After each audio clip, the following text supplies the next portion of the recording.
There it is, ladies and gentlemen. Welcome back to the Convo Couch. I am Pasta Jardula. And I'm Fiorella. Fee, can you come back in a little bit more? Let's try this once more time. A little bit more energy, a little bit more sunshine, a little bit more smile. Okay, we got to get this right. We need enthusiasm. It is Friday, and it's a great world out there. It's a great day, especially when you have tanks rolling from Germany east into Ukraine. Fam, I mean, what wrong? What? How could anything go wrong? How can this get any worse? Oh my God, I'm Fiorella. Welcome, everybody. Is that what you want? Like, A little I bit don't better. understand. Isn't that scary? I feel like that was really frightening. That you did that. It was extremely frightening that you did it. First Okay, of all, there it's you go. weird that you even listened to me in the first place. To go, It's Friday. It's Friday. well, fam, you came Wait, back fam. in, you dipped on in, you were gone for a whole week, vacationing in the Donbass. I hope you got a good tan. And then you come back for one day. You leave me alone with these libertarians and commies, right? So here I am. One commie. Okay, what's going on here, ladies and gentlemen? Let's share this out. 39 people. That's like impossible. Well, it's possible if we're getting censored like crazy, but 39 people. I mean, come on, guys. Let's share it on out. We have a Rumble. We want to rumble on over. I know it's Friday, but we had a great crowd this morning. Sam, did I share with you the Rumble link? Because I can do that right now. You did not. I will put it in your Twitter DMs. Is that a proper way to say it, fam? Tweeter? Or is it Twitter? No. It's definitely not the proper way. You are definitely giving me boomer vibes right now. Well, So it's here my it is. sister's birthday, so happy birthday to Oh, my hold sister. on. Hooah! Right there, going right there. Bam! She's 20 today, so there you go. Oh. Hooah! 20 years. Oh, man. Holy shit. Nessa. Yes. Tatanka. Me and you, Tatanka. Nobody needs to know what that means, but that's, Nessa knows. Nessa knows. She does know. She knows what Tatanka means. We have a special language, me and her. Tatanka. So every child born in 2003 that never knew about 9/11, yeah, just think about that for a second. So, fam, let's get rid of some little early details really quickly. Ladies and gentlemen, we've created it. We have it going on right now. There you can see it. The Convo Couch is going to Cuba. Fam, I even got a link here. I got a little thing going right around the bottom. See it right there? You want to go to givesendgo.com/the Convo in Cuba. You like that one, guys? The Convo in Cuba. Late March, there'll be some elections over there, fam. We have a lot of reporting to do in Cuba, a lot of things going on. And what better way for you, ladies and gentlemen, to get the real scoop about what's going on the ground, boots on the ground. The Convo in Cuba, fam. We are ready to rock and roll. We are, fam. And there's a lot happening in Peru, too, so we might figure out a way to make it happen over there as well, because there's a couple things I'm going to talk about today. There are reports that there are U.S. Police in Peru right now, and I just got a video sent to me with some images, fam, and we'll show that at the end. Yeah. It looks like it. I cannot confirm. These are unconfirmed reports. I want to say sometimes this is said a lot when it comes to Latin America, but it wouldn't be a surprise, of course. It's interesting if that is true, because we're going to talk about it, but Peruvians have been asking Russia to intervene. And we know that the U.S. gets jealous whenever other countries build relationships with their adversaries, be that China or Russia or Iran.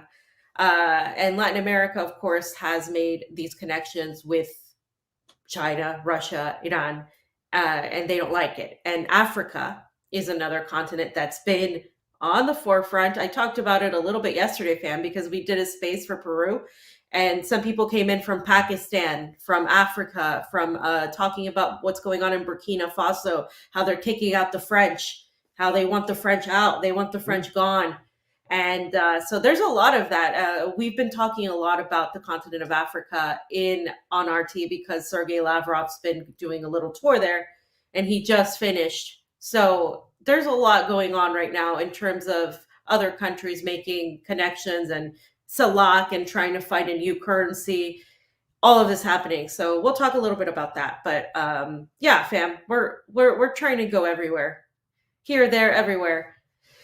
So, fams, let's get to it. I will be on the on RT Re- tomorrow at 8 a.m. Moscow time. So, really quickly, just some really other quick unpacking as and I'm going to remove it really quick. I am also yeah. too, so you guys know, I'm going to put Sand Pasta is going to be able to speak in DC for Rage Against the War Machine protest on February 19th. If you want to help out in any ways, my Venmo is at Craig Jardula. My Cash App is that $ and Pasta Jardula.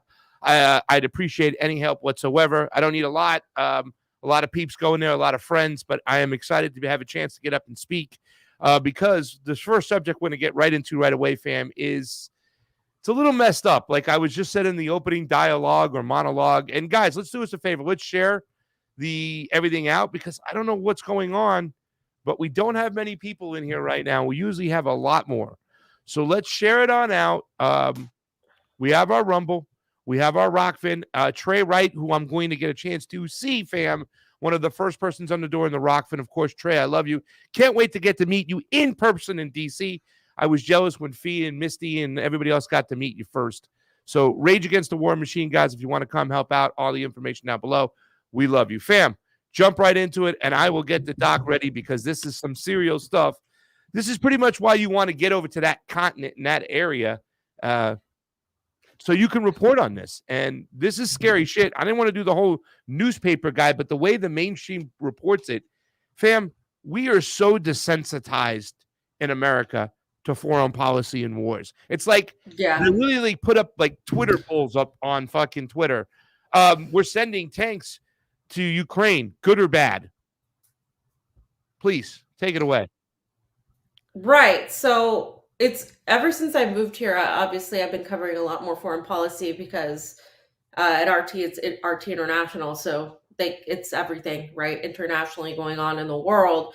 So less domestic policy. Obviously, some stuff from the US gets in there. But what's been going on right now is really, really scary. Actually, this is unprecedented. Now, there's a couple things here.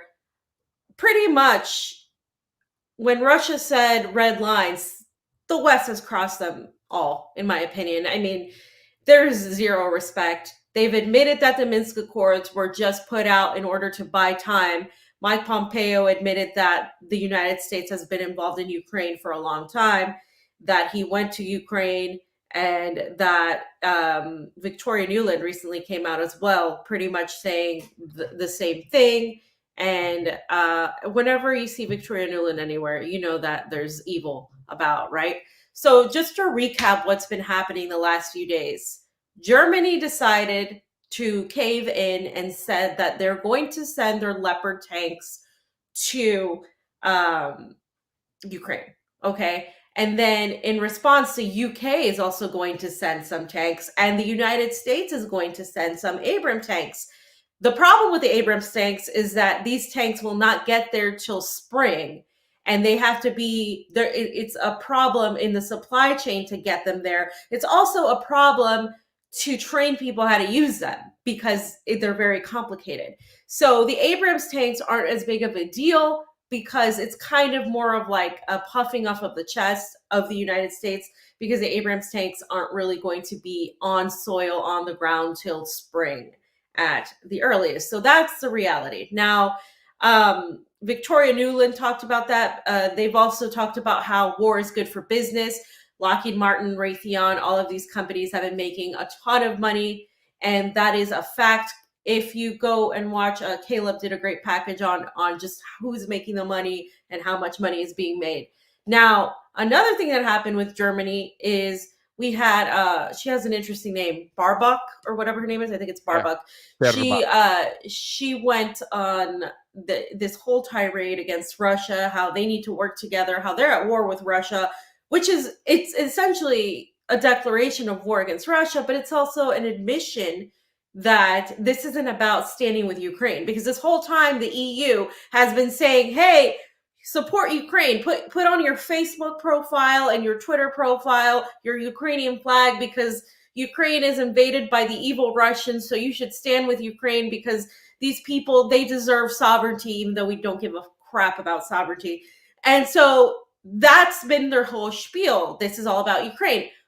But the reality is, they're admitting to you that this is about going at war with Russia. They're admitting it. They've admitted it many times. And this is just another time. And so that is weird. And then on top of that, we also have Germany getting pissed off because Sergei Lavrov is in Africa and he's making connections, because the Soviet Union and the African continent were always close.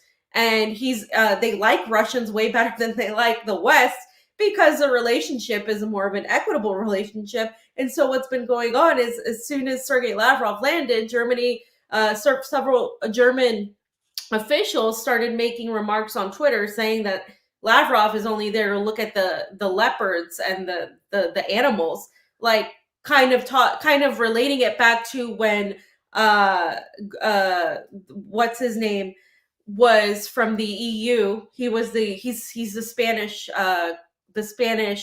what the hell is his name? Borrell, Joseph Borrell. When Joseph Borrell made that joke about the rest of the world just being a jungle and Europe being a garden that they have to guard, it's kind of along those same lines, really offensive and racist. And so you have these Germans, of course, not living up to their horrible legacy, but like, come on. And so I'm asking in this tweet, fam, I asked, what year is it? Because I'm wondering, the last time we had tanks roll through Europe and Germany was when they were being like Nazis were coming through. And so now we're seeing the EU and the collective of NATO give and support to Ukraine, so these neo-Nazis can go and use them. But again, Ukraine isn't in a good position here. They're having an inner meltdown. I don't know if you guys have been paying attention, but there's a lot of corruption scandals. A lot of people quit. You had Arestovich, who came out and said, hey, first of all, Ukraine doesn't have a chance to win. And also, yeah, that missile you said you got was Russian, that hit that apartment complex and killed all these people. Well, it was done by Ukraine, because Ukraine tried to intercept that missile, killing all these people. And so you're seeing this sort of situation happen within the government of Ukraine. So Ukraine is falling apart internally in terms of the government, and the corruption is still rampant. But again, the propaganda the West gets makes it sound like, oh my God, this is great, we're sending weapons to Ukraine. I think Americans should be pissed off. I think Americans should be scared that the United States government, on their behalf, is escalating a war with Russia and is also doing drills in Taiwan, increasing their weapons shipments to Taiwan. So this is China. And now they're clearly involving themselves, and they've never stopped really, in Latin America. So guys, like, I don't know how to tell you, but this is really bad. This is just, they have stomped over every single one of Russia's demands, and now it's up to Russia. And Russia's in a very precarious situation, because Russia, in some ways, people are saying, well, what are they going to do about it? They haven't done anything. Russia needs to do this. Russia needs to respond. Russia needs to do that. But you have to understand, if Russia responds in any way, shape, or form, that's exactly what the West will use to say, oh, Russia responded. So it's in a very difficult situation. I don't know, fam, if you want to tackle that question, but before we get into the video where we show this lunacy coming from this woman, I just had to say that whole thing. Well, I want to point out, and I put it out in the beginning, and in the newspaper, I can grab the hat, do the newspaper guy thing already, but I don't want to do it right now because it's sad. Because we always make this joke over here in the AM Wake Up that I give Steve the Sunday funnies and the crossword puzzles. That's all he wants. And he'll do a crossword puzzle as we're doing the show. That's how that dude's brain works. He's like fucking Rain Man sometime. But today I was a little confused about which ones were the cartoons and which ones are the real life, because the way they just pitched this shit, whatever happened, fam, to the war to end all wars, right? I mean, we're going to play a video right now that's going to show you that somebody within the German parliament is pretty much saying, we're at war with Russia. There are tanks now moving east towards Russia. German tanks, again, given to Nazis, again. I mean, this is lunacy. And I want to also point out, too, as well, that all this NATO weaponry, when it comes to these tanks and it comes to these Leopards and it comes to these Patriot missiles, Ukrainian personnel can't operate them. They're all operated by NATO personnel. So that means that there's going to be more NATO troops on the ground.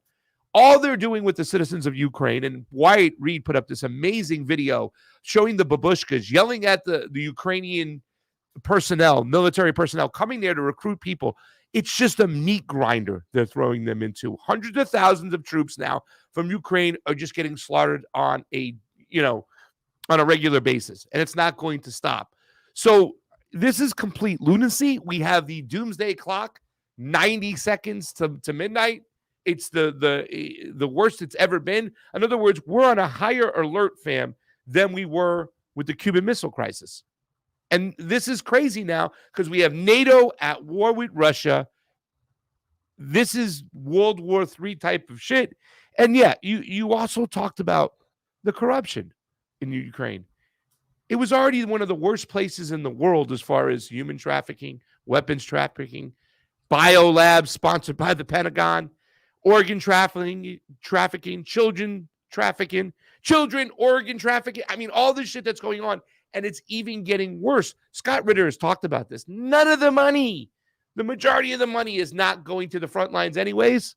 They're going to inside these people's pockets, whether it be the Democratic Party back here and the Republican Party members too back here, way of FTX, smuggling in some cryptocurrencies because they're doing that shit, or it's those corrupt politicians throughout the Ukraine. That was already one of the most corrupt countries in the world, fam. Yeah. I mean, this is ridiculous. And you know what? A lot of people are cheering it on. That's what's, I think, scarier, how brainwashed the West is. Oh, yeah. Oh, yeah. Especially the United States, because again, I still see more opposition from the French, more opposition from the Spanish, from the Italians. Western Europe, like Northwestern Europe, is a lot more brainwashed. And then you have the United States, where's the anti-war movement? The left is completely just co-opted. You have like people are mad because they're mad at the Rage Against the Machine rally situation because it's libertarians and the People's Party. But it's like, well, where's the left? Why aren't you organizing an anti-war rally? That isn't, hey, I condemn Vladimir Putin's blah, blah, blah, blah. Like, just like, where is the left? Like, if you're pissed off about these people organizing it, look, I don't agree with libertarians all the time, and I definitely don't agree with the People's Party all the time. But what am I going to do? Am I going to be like, no, Pasta shouldn't speak at that rally because there's people there that some people don't approve of? Who gives a crap? This is again, we're back at the situation where the West can't.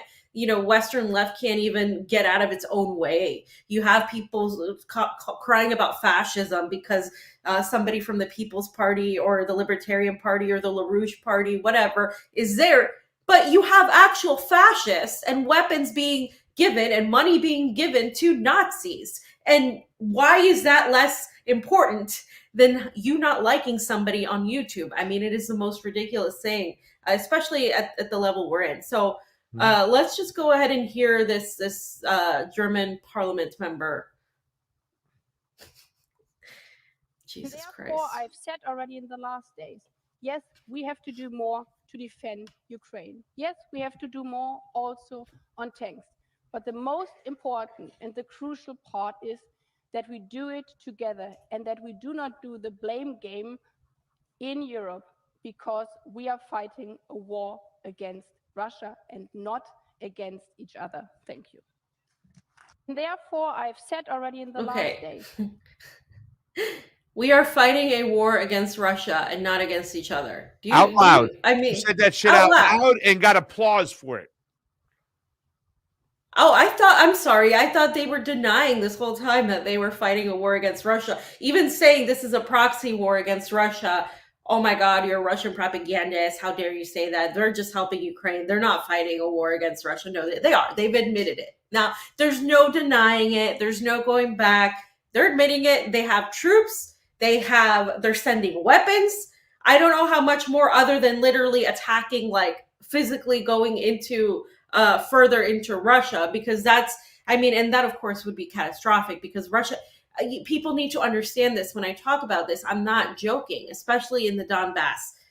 This is an existential war for Russia. This is a war that they're looking at this as like, we are going to be attacked no matter what. This has been the plan all along. The Minsk Accords were never something they were going to respect. It was never the plan. It wasn't just in the 2019 RAND document. It's also been said by literally every CIA security official, like Mike Pompeo. It's been admitted to by all of these people. I also want to say that George Soros said this shit, and they republished his work. And I was so proud to see that on RT at night. I'm like, wow. Well, they could have brought me on to talk about it because I was ready to talk about it. But George Soros' work 30 years ago, they brought it on. This is something he's talked about using these countries as a proxy to fight Russia. And this is what we're talking about at the end of the day. And this is some of the talks we have with the people who are, I still consider them anti-war, but they think that we should have, that Vladimir Putin and the Russian Federation shouldn't have gone into Ukraine, and they could have avoided it. But they even admit the fact that that's what the United States and the West number one goal was, not to win a war, but to have a war to weaken Russian economically, to weaken them on selling, and cut them off from selling energy and gas to Europe, so that they can go in there and fill that void, the United States and all their oligarchs and all their electric companies and energy companies. This was their goal. And if that is their goal, what other choice do you have? Fam, they said the quiet part out loud. We are at war with Russia, not each other. Yeah, and Soros also said that it was easier. It's easier to use these countries like Ukraine as proxies. He said it. Because that way American troops and American soldiers don't die. Exactly. So they're literally telling Ukrainians, we're sending you out to die. So when they said the last Ukrainian, they meant physically the last Ukrainians. They're killing Ukrainians, and they're using them as cannon fodder, and they have absolutely zero problem doing it. So when you're coming to me from this perspective of, but Putin shouldn't have gone in, you're completely ignoring all of that aspect, that this wasn't about, no matter how many times they tried to negotiate, which Russia did at every level, to the point where people were like, what are you doing? You can't be diplomatic with these terrorists, because NATO is a terrorist group, in my opinion, and in the opinion of many. And they were trying to negotiate with them. They were like, okay, well, we can try to negotiate. And people are like, no, you can't. Like the Communist Party of Russia was actually pissed at Putin for that. That you needed to go in sooner into the Donbass. You needed to help these people out sooner. This is because they're not going to stop. This was never their intention to stop. So when you say, oh, by the way, Putin shouldn't have gone in, you're basically ignoring the fact that it doesn't matter what Russia would have done. There was never not going to be this conflict, because the whole point is to end Russia. It has been the entire point. They use the excuse, by the way, the whole point of why the United States didn't get involved in sooner, why Europe didn't get involved in sooner, it's because they were really interested in the defeat of the Soviet Union. It was always about that. We've talked about it with Cynthia Chung a little bit. It was more about that than they didn't even care about the massive genocide of Jews as much as they made it out to be. And that is something people in the United States don't like to admit and don't like to cope with. But again, without the Soviet Union, whether you like them or not, the Nazis would have taken over, because the United States did not come until way later, and they got all the credit in all the history books. I was taught the United States defeated the Nazis, Captain America came in, and that's just not the case. So again, has anything changed since 1945? Has anything really changed? Now we're just, before it was the communists, now it's just Putin, and and and now they're equating him to Hitler, which is hilarious, because it's just gaslighting. They always call you what they actually are. Projection. They project their ways upon everybody else and stuff. And I put it up there. We'll fight to the last Ukrainian. They've been saying it for quite some time, fam. They don't give a damn. And their intentions was to always have a war to weaken somebody. It was to end the Soviet Union. So saying that they could have done these other things, to me, is madness. And it also, fam, really quick before we go over this tweet, does it not carry water when I say that, hey, listen, when we're not justifying what Russia did, but understanding. Give me a second. You Oh, go you- ahead. I have to take a call. I'll be Gotcha. right back. I'll take it. Mute her mic. Sorry, guys. I'm here. Pasta's here. Don't worry, everybody. So, what I'm saying is that, and ladies and gentlemen, let me ask you in the audience of this, that she probably got a call from work. If we don't have to justify, right, what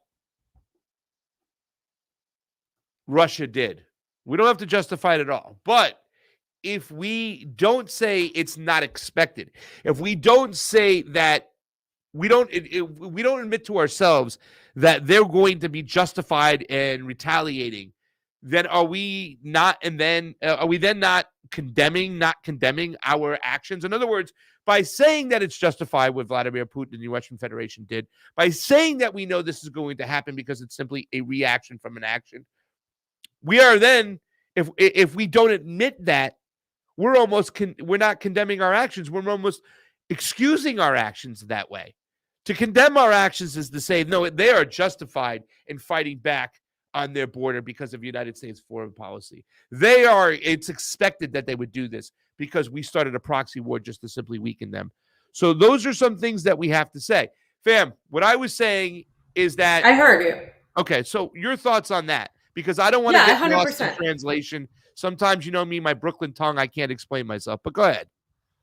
Yeah, it's really not about it's not even, I don't even want to say it's justification. It's almost just reality. Like, you have in the world, you have good and evil. You have reactions and the push, the consequences of those. You have actions, you have reactions, okay? You have cause and effect. You have all these things that happen. You cannot expect people to not defend themselves. We can imagine a world, a utopia, where we all live in peace and we all sing in a circle and we're all like high, smoking weed and holding hands and singing songs. Like, I understand pacifism. It's just not realistic in the world we live in. You can be peaceful in your own actions. You can be peaceful in what you do, in your behavior, how you behave with other people. But when it comes to geopolitics, if somebody, or even just like I always say, if somebody is coming at you and going to hit you, like, are you going to fight back, or are you just going to let them hit you? Are you going to let yourself, get killed? Are you going to let somebody you care about get killed if somebody comes in and tries to hurt somebody you care about? Like, that's essentially what we're looking at here, is the elimination. And beyond Russia, when people talk about these globalists, or whatever you want to call them, capitalists, globalists, the World Economic Forum, whatever, these fascists, right? Their whole agenda is to take over the entirety of the control of the way the world works, in order to have a certain lifestyle, and they need less people here. And so that in itself is, if you're against that, that's you fighting back. And at some point, it's going to get violent, because that's just the nature of how things are. We don't have, like, the people don't, like, you can want to not be violent, and this is philosophical more than anything, because you can say, like, if you watch a show like The Walking Dead, the psychological aspect is how people react in these circumstances, like, oh, I don't want to kill anybody. At some point, these people end up killing a zombie, or end up killing somebody, because somebody comes after you. You can have all these ideals of how you want to be, but at the end of the day, if something like this happens, you have to react. And I think I can't blame a people of any country wanting to exercise their own sovereign right, their own sovereign individuality. We've looked at how countries like Cuba, and a small little island, has been able to push out the West from intervention. You look at Nicaragua, when they've had to do, how the Sandinistas have fought. So are the Sandinistas, these awful, evil people because they refuse to allow U.S. intervention? They would completely be wiped off. Every single one of these countries that has resisted the empire would be gone if they didn't fight back. So to me, it's not the same as you going after an innocent person and murdering them. It's literally you fighting back. And I'm not going to tell people from a country that they should just allow themselves to be taken over by NATO, because that's the whole point of Russia. Russia has a lot of resources. I've talked about this before. The Donbass has black soil, really great for agriculture, really great for growth, coal, mining. It has a lot. This is what we're seeing in Peru with the lithium, in Bolivia, in the global south. We see it in Africa as well with cobalt and other types of elements and minerals that are there. This is all about the money. And so do we expect those people to not fight back? I just think it's ridiculous. I think then you're on the side of the oppressor if you expect these people to just sit by idly and not do anything. And that doesn't mean you are. Is that question better stated right there this time? I think. Can you see it? When we condemn Russia's invasion, are we then justifying U.S. intervention? I mean, I know that's something you can condemn. Like, I understand what people think of, like, oh, but Russia went in and this is Ukraine and it's a little country, right? Like Kamala said, Russia's a big country, Ukraine is a little country, and that big country went into this. If that's all you know about politics, then you're missing the entire point as to what's been going on. And how people have died, thousands of people have died, how I've described, and I will continue to describe what I've seen in Donbass. But it's more of a philosophical discussion that I think could be had here, and maybe we should have that discussion at some point.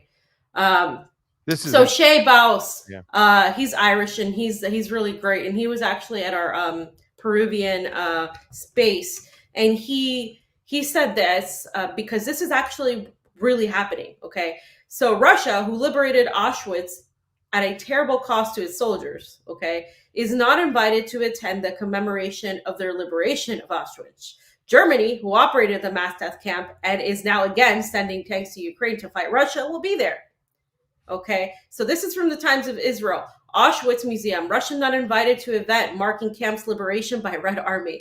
So this is the event where the Red Army liberated Auschwitz and Russia is not invited because Ukraine, which is infested with neo-Nazis, is united with not just the state of Israel, but also with NATO, the collective West, and they don't want Russia there, even though without the Soviet Union, which was primarily Russia, obviously in other where was Auschwitz? Was Auschwitz in Poland? I think so. And but so stupid. This is ridiculous. This is like this is comedy shit. Hold on. This is for the German person who was speaking on the floor. This is clown world. Wow. You're not invited. You liberated the camp, but you're not invited. Yeah. You can't make it's clown world. It's clown world. I mean, it's clown world. And so, Russia's like, okay, well, what else is new? Like, they're not gonna man. But I mean, who's invited is Germany. Like, it's just fucking hilarious. I don't know what else to say about that, but I thought that was important that we point this out. Yeah. That's all I got. It is clown world. This is where we're living. We're living in clown world. It's just because it's normal now to hate Russia. This is the thing. Like now, there was a gentleman I interviewed. He was Italian, an actual Italian fan. Went to Lugansk, and I interviewed him, and he said the NATO, the West needs an enemy, and right now that enemy has to be Russia. And it's as simple as that, right? It will be China soon, right? Yeah. But I mean, that's right now it's Russia. And so before it was the Soviet Union. Now it's Russia.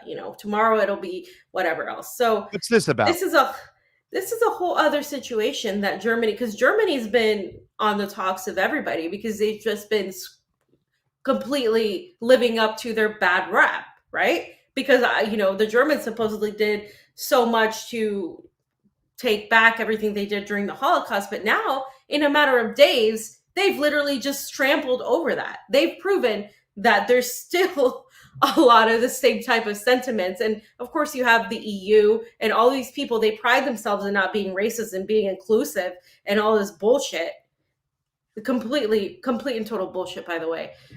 So Berlin is apologizing after the African Union accused it of insult. So this German Foreign Office made a joke about Russia's foreign minister, Sergei Lavrov, visiting the continent not to see leopards. And he wasn't talking about the leopard tanks. He was talking about like cats. Leopards.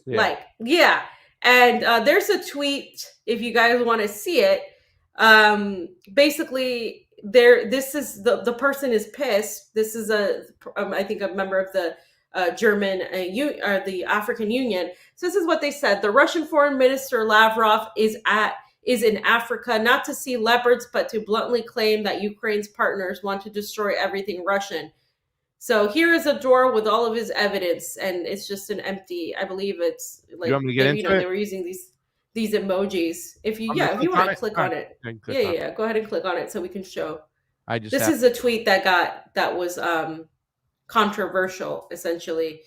And anyway, so the African Union responded saying, "Your boss, Baerbock." So this is a yes, Here is a thread with all of his evidence. It's a thread, yeah. So they don't have evidence. So he's basically saying that Sergei Lavrov is full of crap. There's no evidence that they're attacking Russia, even though we know that that's not the case.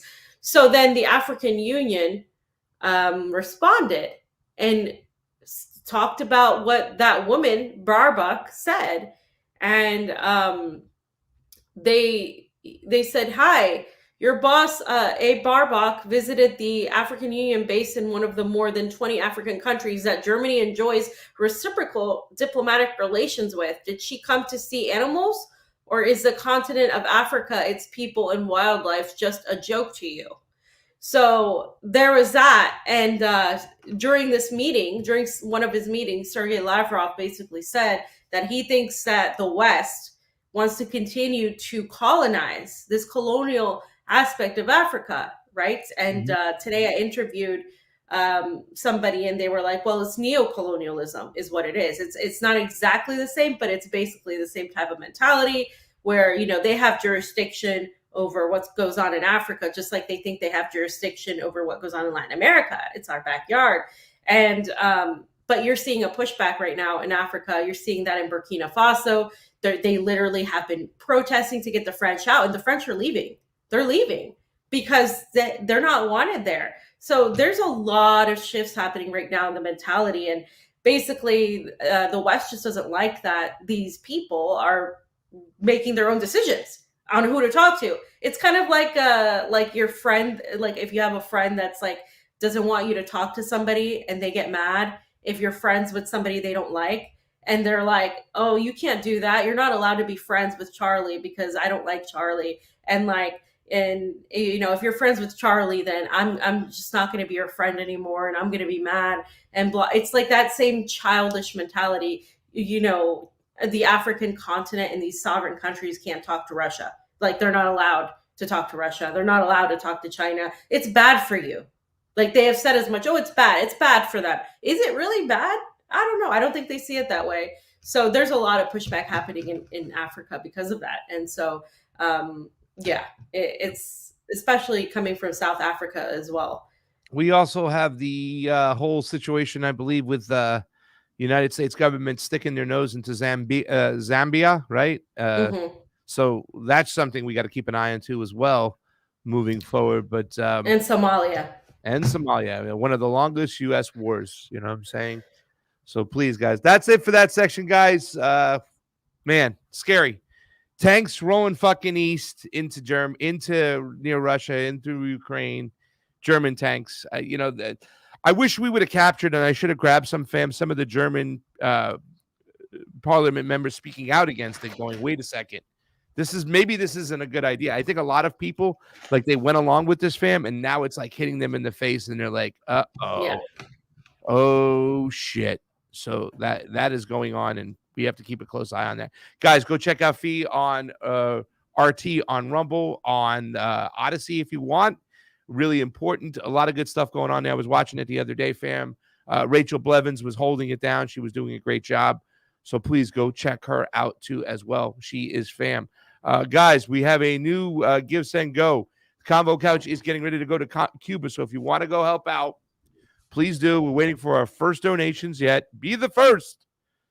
Be the last. Be just a donator if you can and help us out. GiveSendGo.com/the Convo in Cuba. The Convo in Cuba, fam. We are going. I am very, very excited. So go check that out, ladies and gentlemen. If you can, you get a chance, go over there as well. Fam, what's going on? Next topic. Please go ahead, jump right into it, and I'll have it up for you on the screen. Right. So I have a few interviews to sift through and subtitle, but I just wanted to post this one about the Donbass, the water situation. I did mention it briefly, but here's a thread basically showing you that this is the hotel where I stayed at, right? And we didn't go over this, did we? No. Nope. Yeah. Every few minutes, you could hear shelling from anywhere in the city. You can't hear it in this video, but it sounds like thunder. It sounds like thunder. And most buildings in this the center have been shelled. So if you can just play the video, you can see where the hotel was hit. You can see through the windows right there. It was hit there. And so they don't really rebuild because they just start boarding it up. And in the thread below, in the one below, you can see some pictures of buildings like that have been hit. And this is just regular, they still operate, many of them. You can see like the shelling, you can see the boards of this restaurant that we went into. Very nice restaurant, but you see how it's boarded up. You see the boarding up in this building as well. And what they do is they've just put wood there because it could be hit again, right? So that's just a normal thing. So I just wanted to show you guys, don't play it yet. I just want to explain real quick what this is. So this is a hotel, and we only get water twice. You get water, most apartments don't even get water. You have to go literally collect water. Sometimes they have in the city, they bring trucks that have water, and they fill your jug for you, so you don't have to go buy it. Or you can go to the market and buy these jugs like you'll see there. And so we just got some jugs of water. And so the water pipes were bombed, and these went from Kiev to Donbass. So like I said, most of the flats don't have water. And in our hotel, we got water twice a day, in the morning and in the evening. And if you missed it, you missed it. And you can't even flush the toilet. On mine, somehow I could flush the toilet most times, but on the room where the guys stayed at, they couldn't flush the toilet. So they needed the water to flush the toilet. So here's where I explain that. Okay, so there is no running water here. This is something nobody talks about. So our guys gave us some water jugs, and you usually have to use it to flush the toilet. My toilet luckily flushes, but water jug to wash your face, to brush your teeth, whatever else.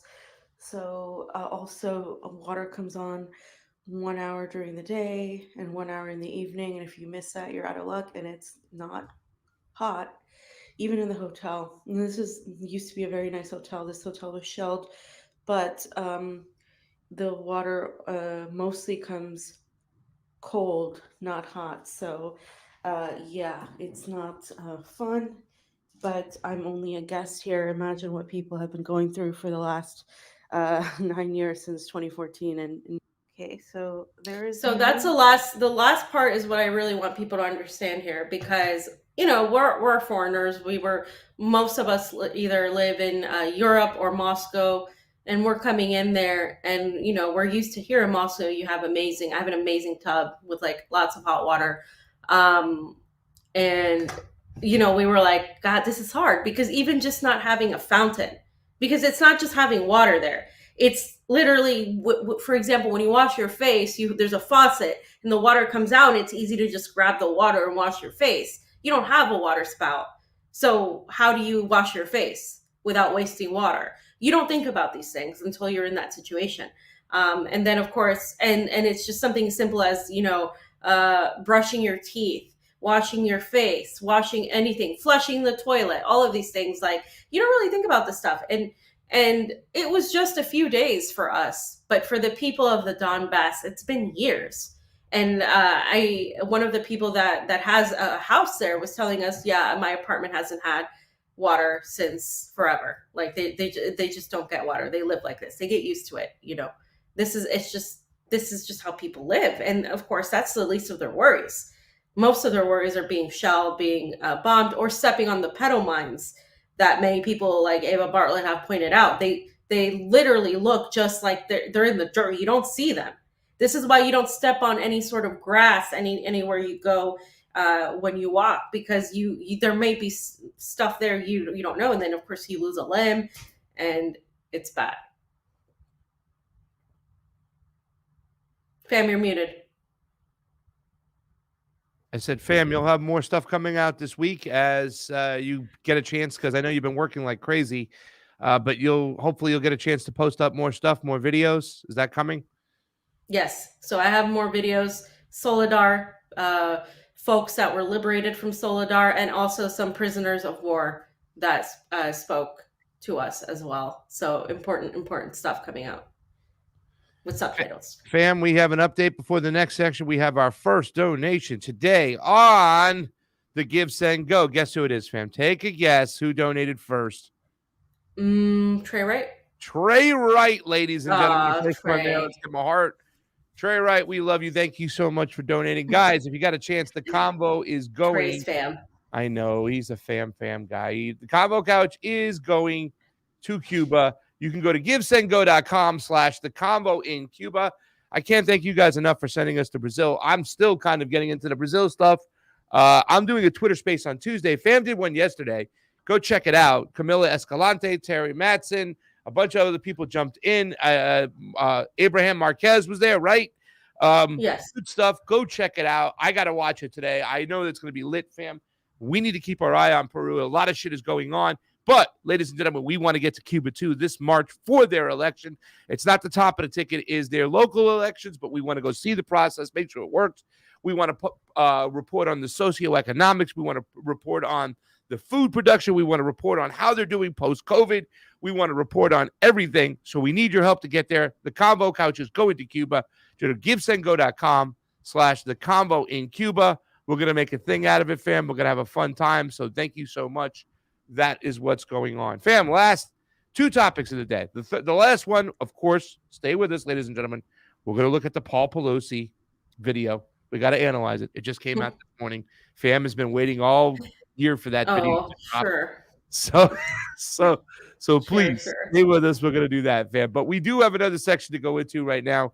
One of the places, the first place we ever covered an election, you went, Han Solo. We were at home, but you went to Peru, to cover that election. And then we went back to Peru in between Nicaragua and Honduras. We got a chance to talk to a lot of the people. We were in Lima. We were going to start heading out to the outskirts and to the more indigenous areas, but then we got the call. We had to get our butts on over to Honduras, so we couldn't go to those areas. Fam, you've been there before. I have never.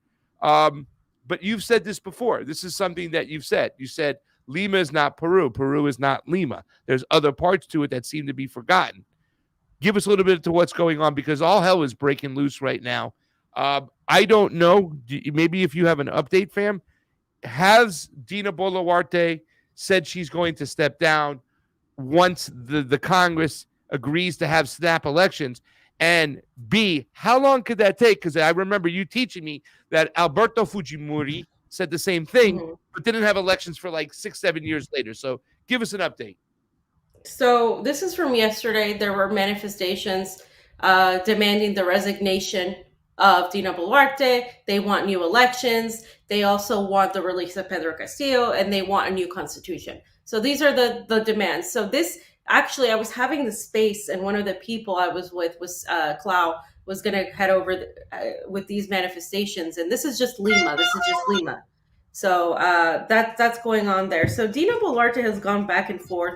There were reports that she was going to, she wanted to leave, but she couldn't leave because they basically told her that she wasn't allowed to quit. So she's pretty much controlled right now. She's not, she's kind of like a puppet. She's not anybody that's actually in control of anything right now. And just so you guys know, the Congress is in control of stuff. So she then said she was going to step down, and as soon as the Congress decided on having new elections. But the problem is this Congress is mostly made of corrupt, neoliberal, big business establishment idiots that have so much power, and they are not going to relinquish that power. So it's in a gridlock right now because there has been a proposition put out in Congress that has to be voted on by 2/3 of the Congress, but it's just not going to happen. It's just so unlikely to happen because that's they're just kind of doing it for show, saying that, oh, they're going to do this. So the protests continue. They're not buying it, and the protest, the death and the destruction has mainly come from these inner regions like Ayacucho and near Puno, which is near the Bolivian border. Okay, so here's something I have to ask. I'm going to show some pictures you were talking about near the border, the Bolivian border and stuff. What we're seeing in Lima, are these some of the protesters from Puno, from these outer skirts of Peru that are marching into Lima? Or is this still the majority of the people that are in Lima?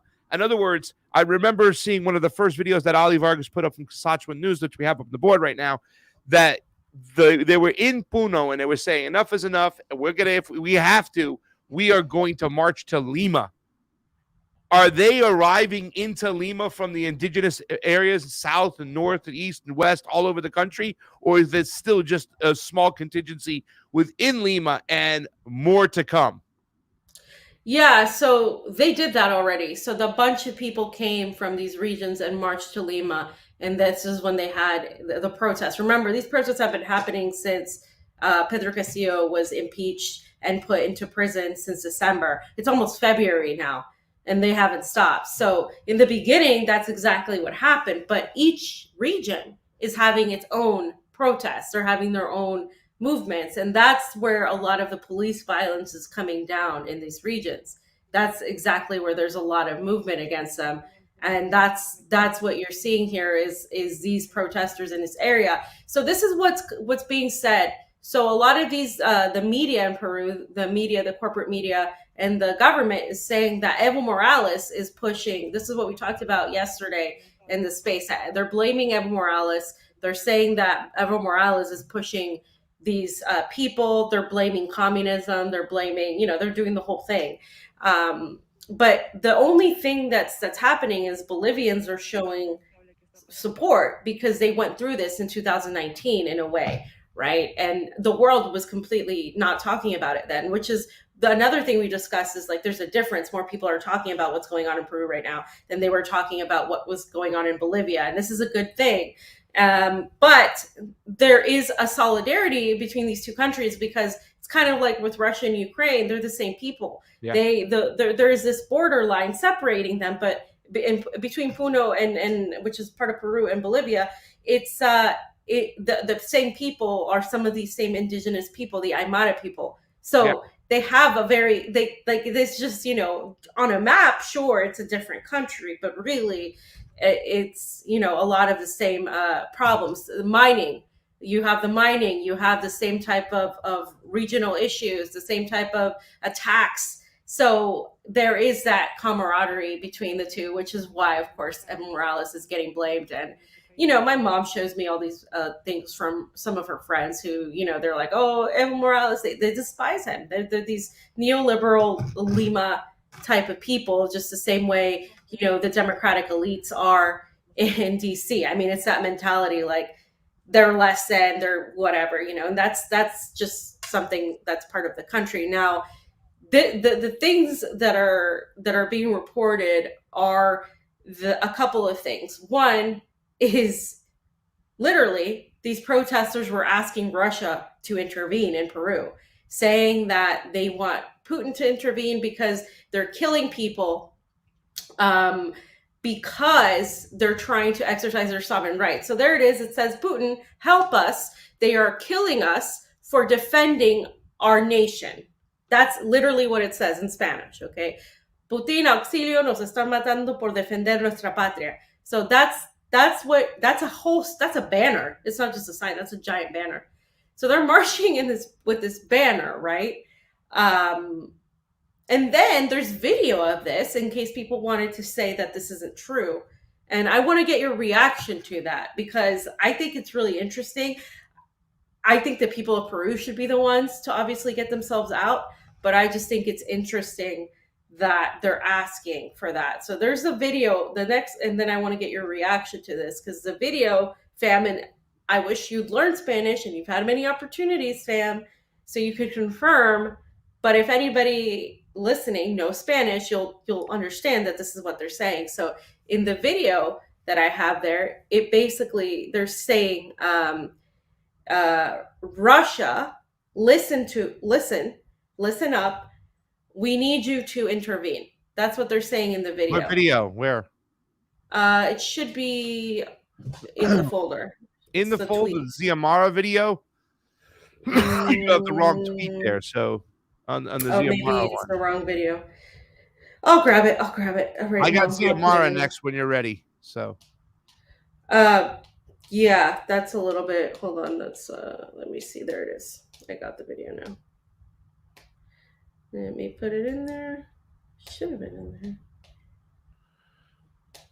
there. Okay. where are you putting it? Right above Xiomara.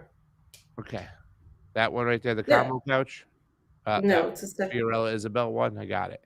Yeah. Damn, I got you. Let me get this here real quick. Give me 2 seconds, and I got you. Yeah, they're both there. It's the same one. I got it. It was there. You just didn't click on it, goon. And you didn't have it. I'm telling you. It's the combo couch one. Yeah. Bam. It's okay. He's a goon. Is this the right one? This is not the right one. No, I don't know why you're seeing that. I'm looking at it right now. Look. This is a video. I'm looking at it You right get now. it? I got it.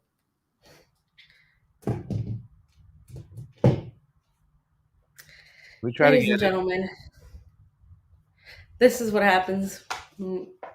Got goon. There it is. I got it, fam. It's working now. Damn, that was tough.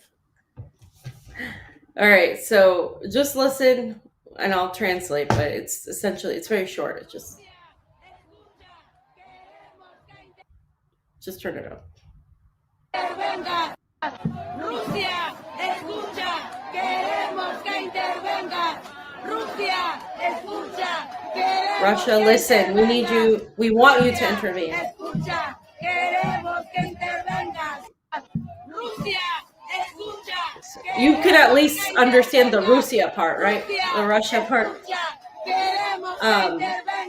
So, fam, Yeah. what do you think of that? What do you think about them asking Russia to intervene? I mean, this isn't there's really not a lot of it's not like these people are communists. It's not like these people are it's just, I find it very interesting, and I think this speaks to what I've been talking about when it comes to this conflict with Russia. A lot of people in the global south have been putting their sort of hope in Russia because they've taken a stance against NATO and the collective West, and it's kind of highlighted a lot of the things that the West has done to a lot of people. It's kind of built this sort of like, wow, like this is what they've done to me. This is what they've done to you. This is why you're seeing it in the Middle East. We had somebody from Pakistan say go on the space and say the United States has, ousted Imran Khan. I want to tell you about the coup, solidarity with the people of Peru. Like literally this is happening right now. And we're seeing it in Africa, like I mentioned. We're seeing it in Latin America with Salak. So what do you think of that? I just wanted to get your opinion on that. Well, had I not been there before, I'd probably be a little bit more surprised. But going down to the global south and being in Latin America and seeing comrades down there who have such this love and ties to Russia, especially the Cuban era, whatnot. And so it's understandable because they look at the Russians as way more of an ally than the United States. They look at Russia as a partner, not as an adversary. So for them calling for Russia for another superpower who has a lot of resources and is standing up defiantly against the West and NATO in Ukraine and has always done so, it doesn't surprise me that they're reaching out and saying, Russia, we want you to intervene. Get the hell in here and get these psychopaths off our neck. But I mean, it's a tall task for anybody to get involved with because this is in the United States hemisphere. This is the Monroe Doctrine. This is this And we see this from a lot of our citizens. They have this American privilege. They think they have this inalienable right to control what's going on in Latin America.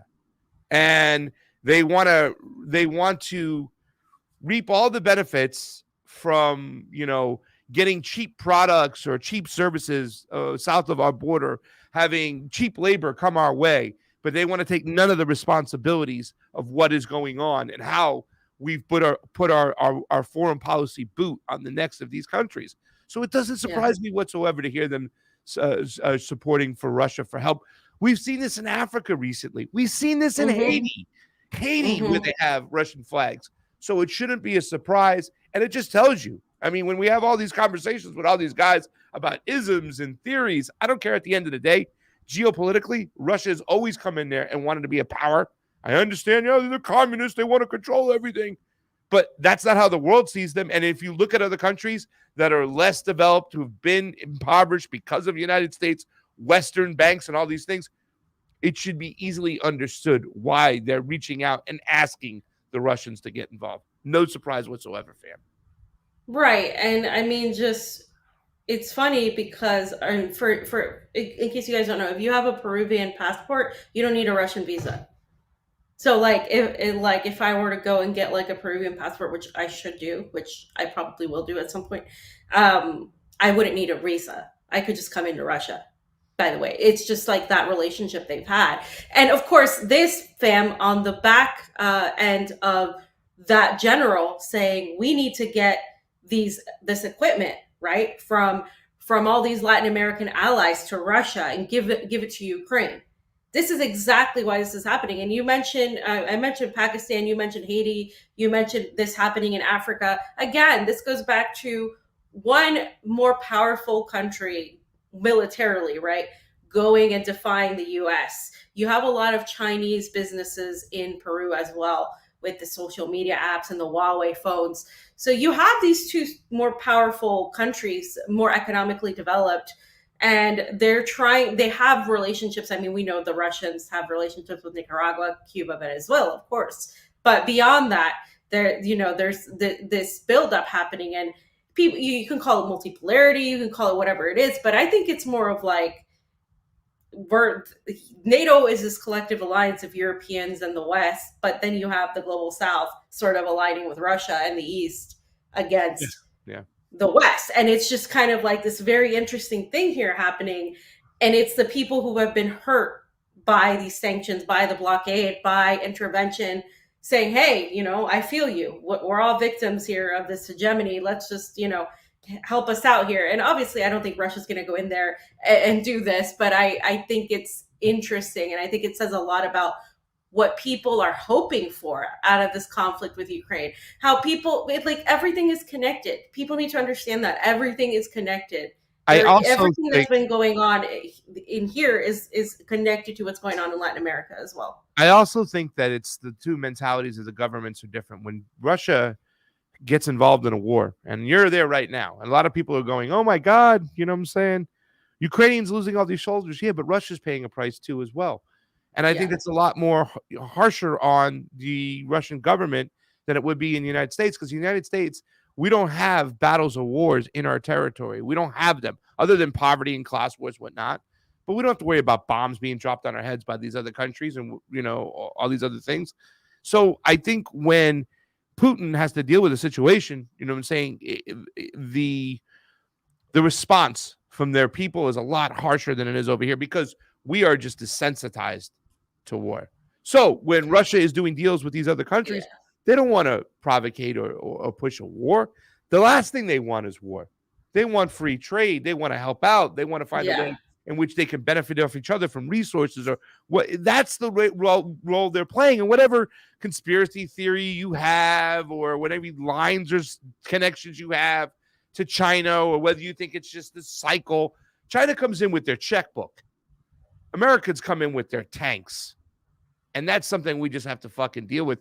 Fam, Zamara, please. This is the first female president of Honduras. We were able to get there. We were able to go see her. We were able to speak to Manuel Zelaya, fam. What does Xiomara do right now? So Xiomara condemned the coup in Peru and demanded the immediate release of the legitimate elected president, Pedro Castillo. This is quite a lot to say. Remember, fam, when we were trying to decide how she would be, if she was going to play ball with the United States, if she was going to be more radical, she's more radical, according to everybody that we talked to there, than Manuel Zelaya. Okay. It seems to me that what Latin America is doing right now in general as a whole, it's not even only about ideology. It's about economic need. As you mentioned, Russia's trying to work with everybody. So are Latin American countries. They're trying to work with everybody. You got these, like, I haven't heard them say, we don't want to work with the United States. We don't want to work with Europe. No, they're working with everybody. Their whole point of this new multilateralism is to have the world work better with everybody having these interactions. I don't know why people think that it's only about isolationism, because it's not.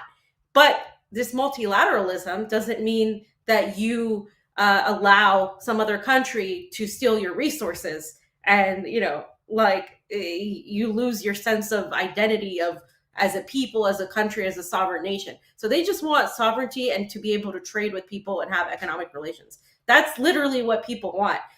That's not what the West wants. The West wants to control everything. So that's the problem here. So let's hear what she said, and shout out to Kasachwa News for translating. Always, Camilla, Ali, amazing job. Condenamos el golpe de Estado en Perú y la agresión a la que está sometido el pueblo peruano. Nuestra solidaridad con el presidente legítimo electo Pedro Castillo y demandamos su inmediata liberación. Hay mucho por hacer. Debemos continuar sin descanso buscando el camino de la unidad democrática y socialista. Condenamos. So some people might freak out about what she said. She wants to seek a democratic and socialist country. That's what they want in Honduras, and that's where they're at. They're not there. They're not Nicaragua. They're not Cuba. They're not Venezuela. Those countries would view it as timid. Like they would. This is these different levels, right? If that's what Honduras wants after being couped and in 2009 and ousted, then I don't understand why people have such a problem with it. If you don't like it, don't live there. I mean, there's still, a lot of poverty, a lot of issues happening in Honduras still because of that intervention in 2009. There's still suffering. And of course, everything that happened after that. So then because of this, Peru withdrew the ambassador from Honduras after she blasted the coup at Salah. So Peru has attacked Mexico because they've pretty much, AMLO pretty much condemned, and offered asylum to Castillo's family. They've now with Honduras, they don't have a good relationship right now, the government of Peru, with any of the other countries, because the government that's taken over, right, is extremely not accepted. I know Argentina didn't accept. Colombia spoke out against it. Even Lula said something. I mean, this is right now something very big happening within Latin America. So I think it was important to talk about that. SALAC does not include the United States or Canada. Just so you know, those two are not included because they exclude Venezuela, Cuba, and Nicaragua when they have the organization. What is it? It's not the OAS, it's the other one. But they exclude these other countries. So then SALAC was made to include the Caribbean and South America and Central America. Fam, awesome stuff. We're paying attention to what is going on in Peru, ladies and gentlemen. Chaos is going down. Xiomara blasts the coup in Peru at CELAC, and then she gets the ambassador withdrawn in her country. And like you said, AMLO put his word out there. They condemned him. This is the thing when you start analyzing, a lot of Americans start analyzing these leaders in these other countries. They start thinking, oh, this person's too soft here, he's too that, Lula's too much in the West thing, or Xiomara is a democratic a capitalist. She's not really hardcore the communist, the comrade we need, but this is what these countries are doing. They have to deal with the devil inside their house already. They're already there, and they have to tiptoe around certain things so they don't get cooed themselves. But the areas they can open up their mouths and speak, they'll do so. And Zamora, big ups to Zamora for blasting the coup in Peru, fam. Yeah, and like I said, I got a video. I'm trying to figure out how to send it because I can't. If you put it in the private chat, you can put it in the private chat. What's the video? It's a video of supposed U.S. North American U.S. police in Peru, which is big if true. I can't put it in the chat because it's on my phone. Okay. But yeah, I'll figure it out. Bam. You hear the song? Yes. This was the song they were playing for Xiomara in her election in Honduras. So I just wanted to send a little love out to her because she pulled a bold move. I'm very happy she did so, fam. That's awesome, Xiomara Castro, letting them know she is condemning the coup in Peru, fam. Yeah, I mean they were coup too. Yeah. Right. So. But we asked them was a liar, right? Yeah. Yeah. Yeah. I sent you an email. See if you can play it from there. An email. Let me go grab an email. So really quickly, guys. Thank you so much. Thank you guys for Craig tuning or in. the combo couch? Craig, that weird guy that has the least Italian name, Craig. Like, what kind of Italian is named Craig, guys? Like, you gotta name him, Tony, Freddie, Giuseppe. What else? I mean, give me all the Italian names you got. Vito, Michael, even Michelangelo, Angelo, Mark Anthony. We're playing Savant over here. But Craig, it's just don't start, man. I want to go make fun of my mom for this whole situation. Jeez. Yeah, I mean, I love your mom, but she's Sicilian, right? Why the hell would she name you Craig? Because she was being cute. I'm gonna mute me up. I'm gonna play this. Let me take this off over here, so we can get. Okay, so this is supposedly North American police in Peruvian protests. So today, this was yesterday, January 26th, they discovered North American police in the protests. So these are supposed to be North American police. They do look different than the Peruvian police, but it's hard to tell. Does it come with audio? You're muted.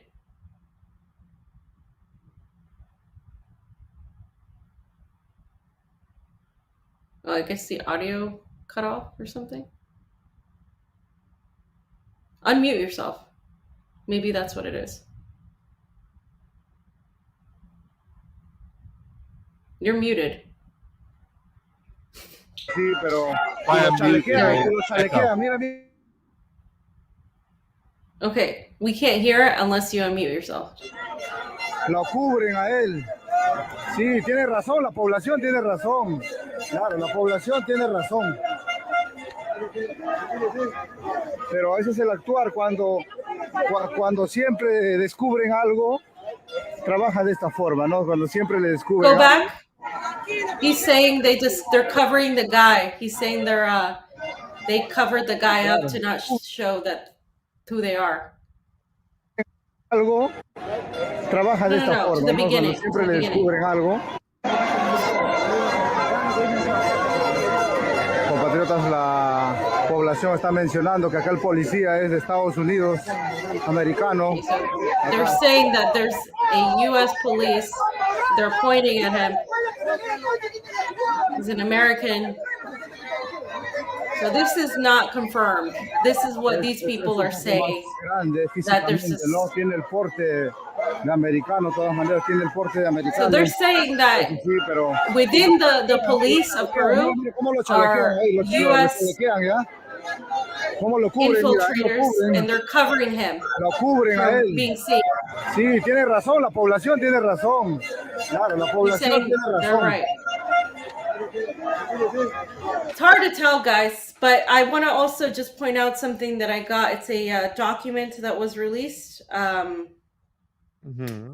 for Peru, and it's basically a document authorizing the let me see if I can pull it up here. It's in Spanish, so I'll just tell you. It's an executive power demanding the Congress from the Congress the allowance of foreign military into the country. This was put out on the 20th of January, and it's the oficio number. So this document number 15 2023, the executive power soliciting the executive power of Congress to allow this legislative resolution that authorizes the allowance of a military and foreign military and naval arms of war into Peruvian territory, signed by President Dina Boluarte and Alberto Otarola, the president of the Ministry of the Council. So this is the guy that supposedly won't let her resign, Alberto Otarola. Okay. Specifically, the proposal says that they mentioned Spain and they mentioned France, I believe, in another one. So yeah, I don't know, but if that is approved, then that means they could allow foreign military, which wouldn't surprise me because again, we've seen the CIA, we've seen the United States have their fingerprints, so it wouldn't be anything surprising. But if they do, I mean, that's just it's Lisa insane. Kenna was there like right away to anoint Dina Boluarte. You know, CIA spook for how long they okayed this stuff. We understand, just like the Pakistani dude who came in. I bet you he said the same things that we were saying. Yeah, we were reporting on this. They have mechanisms within their goddamn Congress that the West can just make a phone call, activate some shit, and you have a legislative coup. And the next thing you know, that particular elected leader, whether it be Manuel Zelaya, Pedro Castillo, are just removed from their country. Imran Khan. They're removed from the country at the behest of the West and the corporations because they're not playing ball whatsoever, fam. So fam. And every single Pakistani that I've interviewed, not a single one, every single one of them says the United States orchestrated the ousting of Imran Khan. Like I haven't met a single Pakistani that's like, no, that's bullshit. Like they all have said you'll it. see Like, populist fucking goddamn right people say that shit. Well, yeah, what Castillo did was illegal. What Imran Khan did was wrong. It's like, how are you justifying the West being involved in any way, shape, or form? Whether he committed a crime or not, who is the West to go in there and decide and be the gatekeeper and decide to be the fucking policeman? We have no business there. We have no business. Don't you understand that the issue is our intervention? At the end of the day, it's us sticking our nose in. Stick it out. Fam, give, send, go. Cuba, coming. Trey Wright, first to freaking donate. Guys, thank you so much. Listen, we had on the morning show today, Miriam Heinen, right? Now, she did this video on George Floyd that's coming out, kind of showing the whole timeline, the story, what's going on, all people involved. But this woman did a movie called, I think it was called The Flight of the Bees. She was known as the Bee Lady. And when mainstream media loved her, they were throwing money at her left and right. She was doing Hollywood reporting stuff of bullshit she said back in the days, throwing money left and right. But when you start truth telling, you are cut. You were cut off. You were not allowed. You know, she's having a hard time just making it by herself, just to pay the basic bills. So when you guys contribute to stuff like this over here, okay, and I'm not making comparisons and saying our work's like hard work. What I'm saying is for independent journalists out there nowadays, they're making it as hard as can be. They want to control the narrative. They want to control the rhetoric. Have you seen MSNBC, CNN, or Fox do any reporting from the ground in Cuba lately? Have you seen them do any honest reporting of what's going on in Latin America? It's not going to happen. So when you guys get in and you help us with these fundraisers, you're doing so much for us. And I can't thank you enough. And if you don't have any money to share, Just share the videos, guys. We always say that too. We get it. A lot of people be broke out there nowadays. Yeah. Just share the videos. We love you for that, and we can't thank you enough. Thank you for all the people who put a few bucks in my Cash App today. That was really awesome. Or my Venmo. It's Cash App is $ Pasta Jardula. My Venmo is at Craig Jardula. And you can help me get to the DC Rage Against the War Machine March on February 19th. That is great. But right now, the Convo Couch is also going to Cuba. You can go to givesendgo.com/convo, fam. The Convo in Cuba. The Convo in Cuba. I know you like that. And, just seeing pictures of what things are looking like in the United States, it's looking up really bad. I have a friend who works in, what does she do? Loans in terms of, for houses, right? And her company pretty much fired everybody except her. Yeah. And this is that just tells me when the real estate market isn't doing well, you got a recession coming. And of course, just seeing everything from California, people living in tent cities. It's not just a bunch of drug addicts or people that are, addicted to fentanyl, because people like to malign it. Sometimes when they share, a conservative outlet will share things, they'll be like, oh, look at these homeless people being criminals and drug addicts. It's it's not just that, guys. You don't get here just by fentanyl and drug addiction. You don't get what we have in the United States just by that. It's obviously a problem in government. It's obviously mismanagement of everything. It's a societal problem. It's not just there's a bunch of people who made bad choices or they're addicted to fentanyl. It's not just that. Fentanyl is a huge problem in the United States. Addiction to heroin and opioids. The opioid crisis is huge. But it's not just that. It's not just people being lazy. It's a failure of the government. It's a failure of society. It's not only just a failure, it's a fucking plot and a plan. It was thrusted upon us. The opioid addiction was thrusted upon by Big Pharma. The majority of people who took an opioid for the first time ever in their life took it from their doctor, right? And then they just cut these people off. They got them addicted to these drugs, fentanyl. And now they're trying to blame it on the Chinese, trying to blame it on the cartels. No, our doctors handing out all these opioids, all these benzos, all these, what's the other word for Adderall? What's stimulants? Adderall. Right? Stimulants, benzos, opioids. They were handed out by doctors left and right. They caused these problems. There was no price for them to pay. The Sackler family had to give up a small percentage of the fortunes they made off the death of Americans. So now you want to turn around, you want to say, oh, it's coming up from the cartels, we got to go in there. This seems just like a plot in the plan, fam. It was a plot in the plan to give it out to all our children. It's a plot in the plan to have all the kids of this nation go fight these wars and kill themselves. This has been thrusted. These issues are systemic, coming of the system in the United States. So, fam, we've been talking all this joking nowadays. Let's get to some serious stuff. What the hell is going on with Paul Pelosi? Serious news over here. Do we want to know? Do guys, we want to know what's going on with Paul Pelosi? Do you want to know? I don't know. Before we do that, listen, we had 2 cartoon stories today, right? We could have done the Paul Pelosi thing. The video just came out this morning. Or we could have gone off over the Project Veritas stuff, which, by the way, right? So we're going over the video today. We're going over the whole George Floyd thing and how that sparked the nation.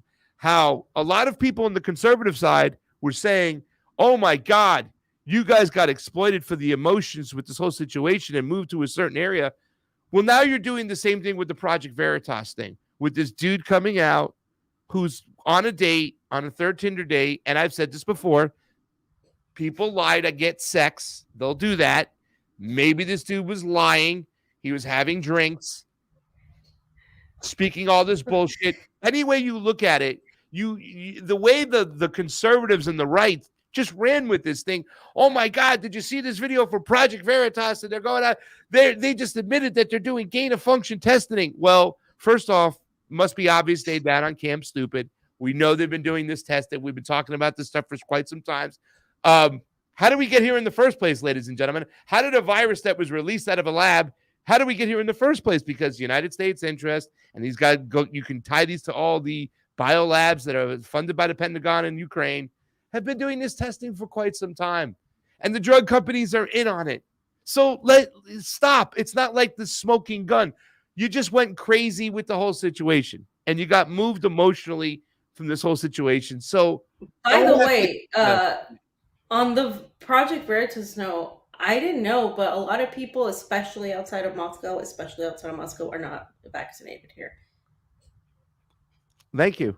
Just showing, just letting y'all know. We're Like, getting in different Russia- programs. We're being told that they're rolling out vaccine programs, fan. And here's the thing. Everybody talks about communist and socialist countries with all these freaking fascist kind of laws that they're putting into place. Well, it was all the capitalist countries, United States, UK, Australia, New Zealand. They're the ones who had the vaccine mandates. They're the ones that had the massive lockdowns too as well. And I know you're going to say, well, China had crazy lockdowns. Yeah, as a response to possibly a bioweapon that was created to possibly go after. Remember, we were blaming China from the beginning. The Chinese virus.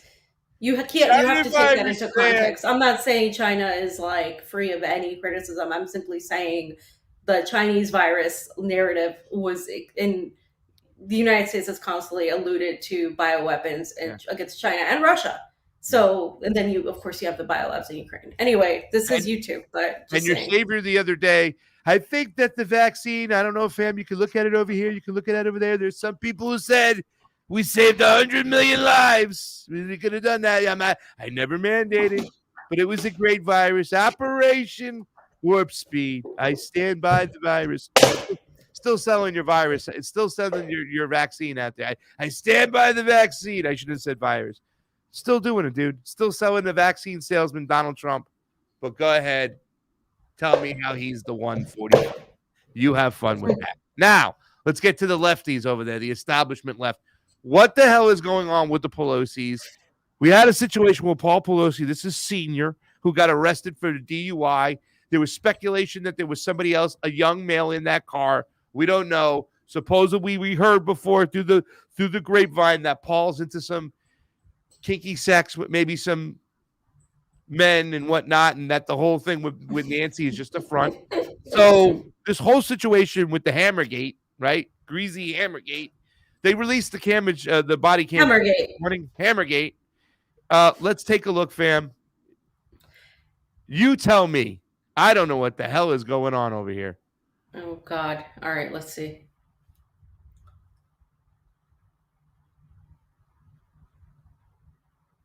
There's no sound.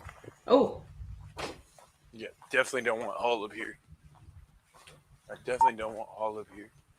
Hello.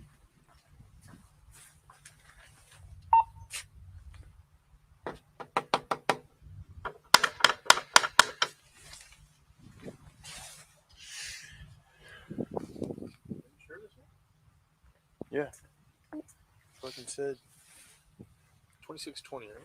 No, 2640. Oh, yeah, it literally said in there. Hi, how you doing? How are you? What's going on, man? Everything's good. Hi. Drop the hammer. Nope. Hey. What is going on right now? I'm not getting an answer on call back. Oh, shit. In the area that someone in. I got him, Michael.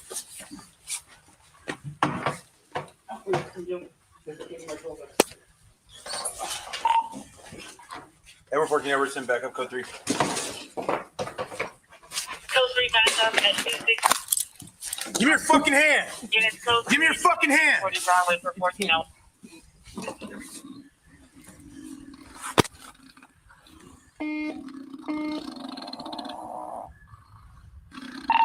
Edward 14, Edward, send medics code 3 as well.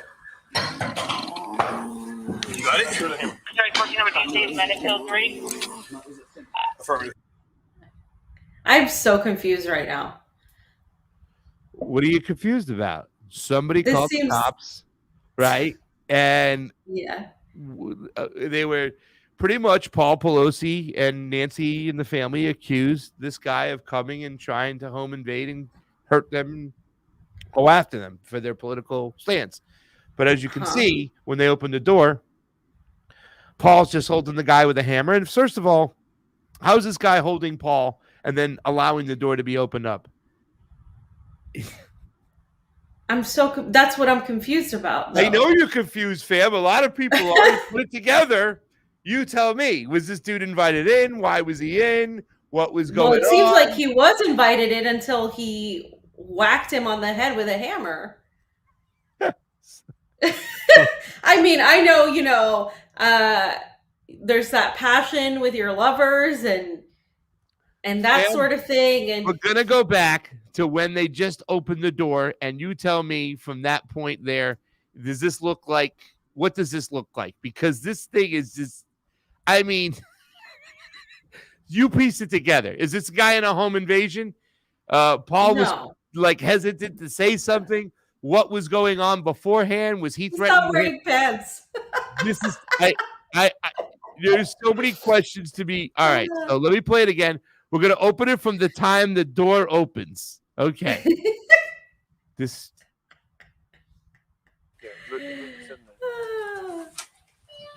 Hi, how you doing? All right.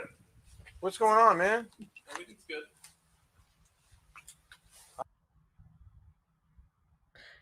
Hi, how are you? Everything's good. Why isn't Paul going, hey man, could you come get this psycho out of my fucking house right now? Like he's just like he's pausing. doesn't Hey make guys. sense. Like they're both confused, like, shit. Well, they're obviously on something. And what's his name is going, hi, everything's fine. I mean, right off the bat, you're gonna say when you're looking at this is not a home invasion. He would have been like, help, get this guy out of here. He was invited in, obviously, because he's inside the house. There's no damage done or whatever, unless he had a key and snuck in. What the fuck is going on with the Pelosi's, fam? What? And let me tell you something. The apple doesn't fall far from the tree. We got Paul Jr., who's running around Ukraine getting energy deals, who was on the plane to go into Taiwan. This family has got like carte blanche to do what they want when they want with no freaking repercussions, never any accountability. And this is the husband to the Speaker of the fucking House right now that's going. This is America. This is the United States of America. Look at the face. Look at they're looking at each other, fam. Look at the way he's looking at him. Look at the way the dude is looking at Paul. Like, let's continue real quick. In fact, I'll go back just a little bit too again. Just put it on full screen because I want to. It's on full screen. Here we go. From the time they opened the door, fam, Paul. Hi, how you doing? All right. What's going on, man? Everything's good. Hi. Drop the hammer. Nope. Hey. What is going on right I'm now? not getting an answer on call. Bro, oh shit. In the area that someone in I just. Listen to Paul snore. Yeah. Edward 14, Edward 10, backup code 3. Code 3 backup at 26. Give me your fucking hand. Unit code Give me your fucking hand. 40 Broadway for 14 out.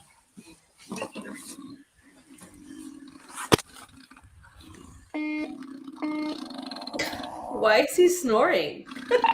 Edward 14, Edward 10, medics code 3 as well. You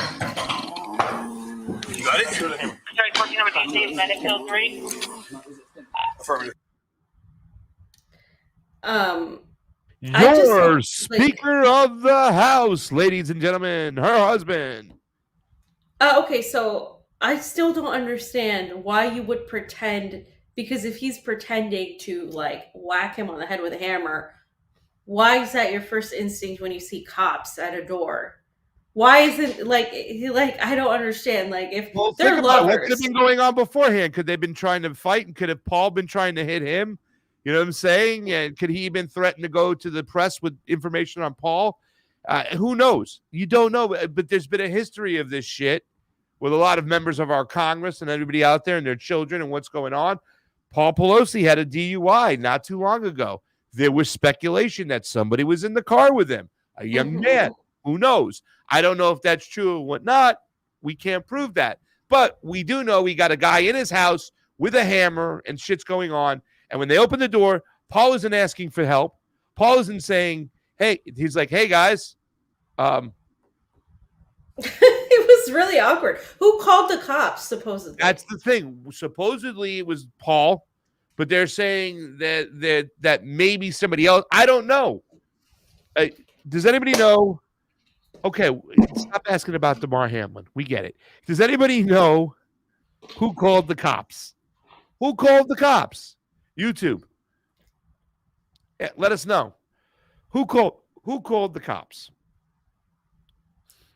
Somebody said the 911 call says a lot. I feel like I've listened to that call. I feel like it doesn't say. Who cares You have about the their sex 911 life? call? I don't give a shit about their sex life, but if other shit is going on, there's a hammer involved, DC. People got, and then Paul Pelosi just goes to sleep. Is sound the fucking sleep. Weird shit. Yeah, no, he didn't go to sleep. He's pretending.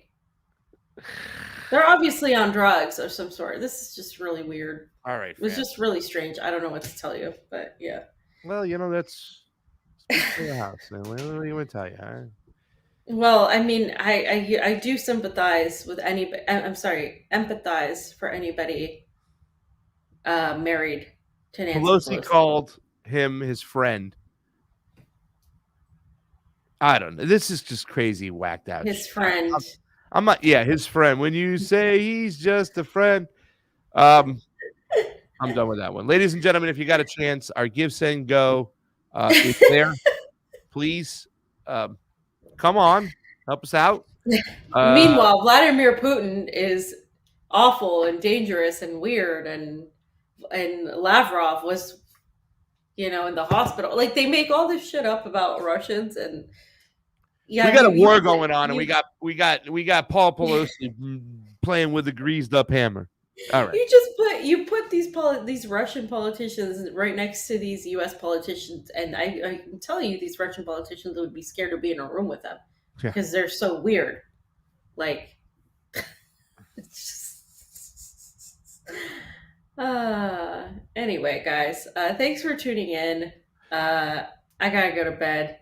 Yeah, you go to bed. GiveSendGo.com. The convo in Cuba is there. Ungi's in the building. My good friend Michael Ungeleiter is here. Love you, Ungi. We're gonna go get some lunch right now. We're working on a project, a major awesome project for Ungi, talking about his stories. My good friend Mike Ungeleiter, Tulsi time. He's over there screaming from the bleachers. He did a year in prison way back in the days, and these are some of his stories leading up to when he got out. And come on, you can come say hi. This microphone's not on, but I'll turn it on real quick and let you say hi. Fam, say hi to Ungi. Hi, Ungi. Where is she? Hey, where am I? Hi, Ungi. I'll talk it to your microphone. Hey, everybody. Hey, fam. Hey, Sam. Oh, mine's okay. Good.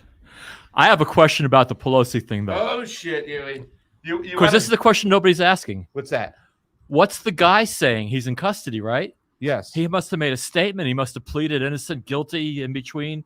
The guy has to have a story. Is anybody asking the guy who did it? Why he did it? Does anybody? There has been some stuff out there. The fact that the video was dropped makes me question what else is happening today. That's Vicky Ling. He was saying certain stuff. I don't remember. I wasn't following the case.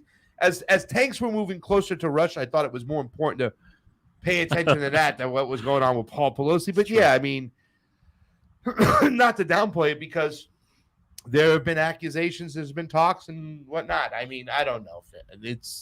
But what happened in that house is so bizarre. It happened so quickly. He went from smiling at the cops to mean face whack. The transition was less than a second. So they definitely knew each other, right? Absolutely knew each other. Yeah, How could they not? Yeah. Fam, let's look at it one more time. What do you say? I know you want to see it. It's a great video. We might as well. Fam, I gotta go. I'll let you guys handle that, by the way. Fiorello, so good seeing you. Go. We'll just show you this really quick, guys. The combo couch is going to Brazil, Cuba. We got to get out of here anyways. We'll look at it at our own time, but check it on out, guys. Please do the combo couch, the combo in Cuba. It's our Give, Send, Go. Check it on out. That's it for today, fam. We'll see you. Will you be on the desk tonight or tomorrow? Are you done? Yeah, I got to be up in like less than 6 hours. So go to sleep. Goodbye, guys. We're out of here. We love you. Combo out, everybody. You guys. We'll see you soon. Thanks for supporting. Thank you for all the good stuff. We love you. I'm gonna go hang with Ungie. Okay, guys. Have a great weekend, guys. All right, guys. Bye.